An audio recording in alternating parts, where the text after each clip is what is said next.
Morning, मैं advocate Manorama और आज मैं एनडीपीएस पे बात करूंगी। अगर आपका कोई सगा संबंधी है जिसे एनडीपीएस के मैटर में फंसा दिया गया है या झूठे केस में उसको किसी वजह से कहीं पे मतलब किसी तरह से उसको फंसा दिया गया, तो ऐसे केस में आप उसको कैसे सुझाव देंगे या फिर उसका क्या कैसे हो सकता है।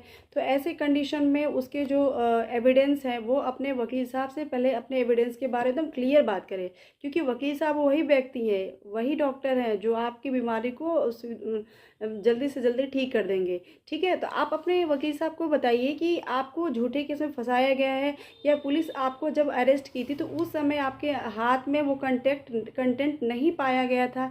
ठीक है, तो इस आधार पे आप बच सकते हैं। आप कोर्ट में जाके सबसे फर्स्ट ऑफ ऑल तो ये जो कंटेंट है, कंटेंट का जो स्टेज है डोमेस्टिक लेवल पे है, तो फिर आपको क्या होगा, अगर कॉमर्शियल लेवल पे, इंटरमीडिएट लेवल पे, तो ऐसे ये कंडीशन के आधार पे आपको जो यहाँ पे पनिशमेंट दी जाएगी कंडीशन के आधार पे, और बेल भी आपके कंडीशन के आधार पे ही कोर्ट ग्रांट करेगी।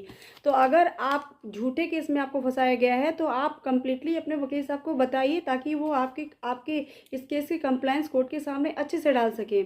और अगर अच्छे से कंप्लायंस हो चुकी है, प्रेजेंटेशन अच्छे से दिया गया है, तो इस एविडेंस के आधार पे आपको कोर्ट ग्रांट कर सकती है और आप छूट सकते हैं।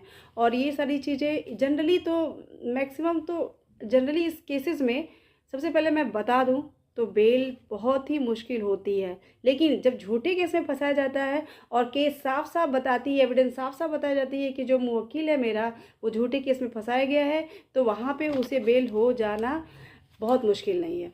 धन्यवाद।